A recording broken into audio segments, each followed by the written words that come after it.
Hello students, this is Kritika Sethi. Welcome you all on Epic Education. So today I will cover two principles in this video, principle of equity and principle of stability of personnel. This is the 11th and 12th principle of Henry Fayol. So let's start. So first, principle of equity. The managers should treat their subordinates in a just and kind manner. Principle of equity क्या कहता है कि जो superiors हैं, हमारे managers हैं, उनको अपने सबॉर्डिनेट्स को इक्वली ट्रीट करना चाहिए, एक फेयर मैनर में ट्रीट करना चाहिए उनको, so that they develop a feeling of dedication and attachment for their works. अगर आप उनको इक्विटेबली ट्रीट करोगे, देखो एक तो होता है इक्वली और एक होता है इक्विटेबली, तो यहाँ पर इक्वली की बात नहीं की जा रही, इक्विटेबली की बात की जा रही है. उसका मतलब होता है कि आप उनके काम के अकॉर्डिंग उनको रेम्यूनरेशन दो या उनके काम के अकॉर्डिंग उनको रिवॉर्ड्स दो, और अगर कोई काम नहीं कर रहा तो उनको पनिशमेंट दो. मतलब उनको ऐसा ट्रीट होना चाहिए कि जो काम ज़्यादा बेटर कर रहा है उसको ज़्यादा अच्छे से ट्रीट किया जा रहा है, और जो कम अच्छे से काम कर रहा है तो उसको उस तरह से ट्रीट किया जा रहा है, so that they develop a feeling of dedication and attachment for their work. इससे होता क्या है, जो बहुत स्किल्ड वर्कर्स होते हैं, जो अपने काम के लिए पैशनेट होते हैं, डेडिकेटेड होते हैं, उनका एनकरेजमेंट बढ़ता है, उनका मनोबल बढ़ता है.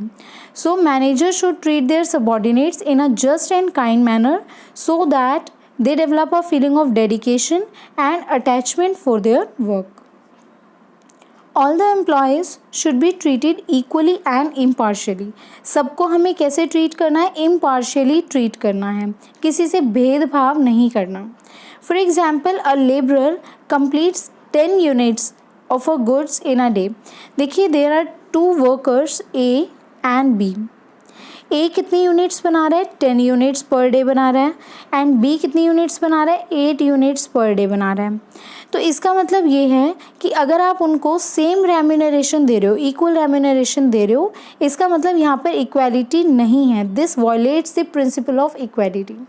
जो जितना काम कर रहा है आप उसके अकॉर्डिंग उनको रिवॉर्ड दो या रेम्यूनरेशन दो. ऐसा नहीं है कि कोई 10 यूनिट्स बना रहा है तो उसको भी उतने ही पैसे मिल रहे हैं, और जो 8 यूनिट्स बना रहा है उनको भी उतने ही पैसे मिल रहे हैं. तो ये इक्विटी के प्रिंसिपल को क्या कर देगा? वॉयलेट कर देगा.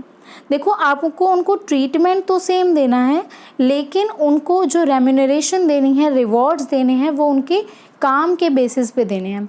ऐसा नहीं है कि कोई पर्सन आपका ज़्यादा क्लोज है या फिर आपसे अच्छे से आपके साथ अच्छे से रिलेशंस हैं उसके, तो आप उसको ज़्यादा रेम्यूनरेशन दे रहे हो, लेकिन जो काम बहुत अच्छे से कर रहा है, बेस्ट वे में कर रहा है, आप उसको कम रेम्यूनरेशन दे रहे हो, तो यहाँ पर पार्शियलिटी हो जाएगी. तो ये प्रिंसिपल कहता है कि आप एम्प्लॉयज़ को या सबॉर्डिनेट्स को इक्विटेबली ट्रीट करो, उनके साथ पार्शियलिटी नहीं होनी चाहिए. सो इसके पॉजिटिव इफ़ेक्ट्स क्या होंगे? अगर आप इस प्रिंसिपल को फॉलो करते हैं ऑर्गेनाइजेशन में, तो उससे क्या होगा? Employees remain satisfied. एम्प्लॉयज़ क्या होंगे? सेटिस्फाइड रहेंगे, क्योंकि जो बहुत अच्छे से काम कर रहे हैं उनको ज़्यादा पैसे मिल रहे हैं, तो वो ऑब्वियसली क्या रहेंगे? सेटिस्फाइड रहेंगे. Increase the sense of devotion to the organisation. उनको और अच्छे से, मतलब वो बहुत ज़्यादा डेडिकेटेड हो जाएंगे ऑर्गेनाइजेशन के लिए, डिवोटेड हो जाएंगे कि हम जितना अच्छा काम करेंगे हमें उतने अच्छे प्रमोशंस मिलेंगे, हमें उतनी अच्छी सैलरी मिलेगी, तो वो और ज़्यादा अच्छे से काम कर पाएंगे. नेगेटिव इफ़ेक्ट्स क्या होंगे? अगर आप प्रिंसिपल ऑफ इक्विटी फॉलो नहीं करते हो तो क्या होगा? It creates dissatisfaction for skilled workers, क्योंकि उनको लगेगा कि हम 10 यूनिट्स बना रहे हैं और दूसरा पर्सन 8 यूनिट्स बना रहा है, तो हमें भी उतने ही पैसे मिल रहे हैं और 8 यूनिट्स वाले को भी सेम पैसे मिल रहे हैं. तो फिर वहाँ पर क्या होगा? जो स्किल्ड वर्कर्स होंगे, जो अपना काम टाइमली कर लेते हैं या फिर एक्स्ट्रा यूनिट्स प्रोड्यूस करते हैं, उनके अंदर डिससेटिस्फैक्शन क्रिएट हो जाएगा. मतलब वो अपना अच्छे से काम नहीं कर पाएंगे, वो सोचेंगे कि हम भी 8 ही यूनिट्स बना देते हैं क्योंकि पैसे तो हमें उतने ही मिलने हैं. सो इससे क्या होगा? उनके अंदर डिससेटिस्फैक्शन क्रिएट हो जाएगा. Next is increase in the carelessness of unskilled workers. जो अनस्किल्ड वर्कर्स हैं, जो कम यूनिट्स बनाते हैं, तो उनके साथ क्या होगा, वो केयरलेस हो जाएंगे बहुत ज़्यादा, कि उनको लगेगा कि हम कितनी भी यूनिट्स बनाएं, अगर हम 8 बना रहे हैं, 6 बना रहे हैं, 4 बना रहे हैं, हमें सेम ही रेम्यूनरेशन मिल रहा है, तो हम ज़्यादा यूनिट्स क्यों बनाएं। तो वो अनस्किल्ड वर्कर्स क्या हो जाएंगे, केयरलेस हो जाएंगे। तो ये दोनों नेगेटिव इफेक्ट हो जाएंगे अगर आप प्रिंसिपल ऑफ इक्विटी को फॉलो नहीं करते हो। Now next principle is principle of stability of personal. Personal means employees भी होते हैं, यहाँ पर PERSONNAL होगा, सो इसको थोड़ा सा करेक्ट कर लेना, पर्सनल। देखिए principle of stability of personal, ये प्रिंसिपल क्या कहता है कि हमारे एम्प्लॉयज़ की हमारे ऑर्गेनाइजेशन में स्टेबिलिटी होनी चाहिए। स्टेबिलिटी मीन्स स्थिरता, मीन्स जो एम्प्लॉयज़ यहाँ पर काम कर रहे हैं वो इतना जल्दी हमारी ऑर्गेनाइजेशन को छोड़ करके ना चले जाएं। ठीक है, जो कम्पीटेंट एम्प्लॉयज़ हैं, जो बहुत एबल एम्प्लॉयज़ हैं, तो वो हमारे ऑर्गेनाइजेशन के साथ जुड़े रहें, अटैच्ड रहें, वो हमारी ऑर्गेनाइजेशन जल्दी से छोड़ करके ना जाएं। So there should be stability of tenure of employees so that work continues efficiently. मतलब हमारे एम्प्लॉयज़ की स्टेबिलिटी होनी चाहिए। टेन्योर मीन्स होता है टाइम पीरियड, तो टाइम पीरियड में उनके स्टेबिलिटी होनी चाहिए, काफ़ी सालों तक वो सेम ऑर्गेनाइजेशन में काम करते रहें, ताकि हमारा काम भी कैसा चलता रहे, एफिशिएंटली और इफेक्टिवली चलता रहे। Fayol thinks that instability in the tenure of employees is a cause of poor management and results. Fayol क्या कहते हैं, जो हेनरी फेयोल हैं जिन्होंने हमें प्रिंसिपल्स दिए हैं, वो ये सोचते हैं कि अगर इंस्टेबिलिटी हो रही है एम्प्लॉयज़ की, मीन्स एम्प्लॉयज़ आपके ऑर्गेनाइजेशन बहुत क्विकली छोड़ करके जा रहे हैं, तो वो किस चीज़ की वजह से जा रहे हैं, because of poor management and results, क्योंकि हमारी ऑर्गेनाइजेशन में मैनेजमेंट अच्छा नहीं है। जिस ऑर्गेनाइजेशन में मैनेजमेंट अच्छा नहीं होगा उस ऑर्गेनाइजेशन में कोई भी रहना पसंद नहीं करेगा, कोई भी एम्प्लॉयज़ वहाँ पर स्टे करना पसंद नहीं करेगा। So high rate of labour turnover, labour turnover means क्या होता है, जब एम्प्लॉयज़ हमारी ऑर्गेनाइजेशन को छोड़ करके चले जाते हैं। So high rate of labour turnover will result in increased expenses. आप ये सोचो, अगर आपके एम्प्लॉयज़, बहुत सारे एम्प्लॉयज़ आपकी ऑर्गेनाइजेशन को क्विट कर देते हैं, रिज़ाइन कर देते हैं, तो आपको नए एम्प्लॉयज़ को अपॉइंट करने में कितना पैसा लगेगा, क्योंकि एक राउंड में तो एम्प्लॉय सिलेक्ट नहीं हो जाते, उसके लिए आपको 3 to 4 राउंड्स लेने पड़ते हैं, राइट।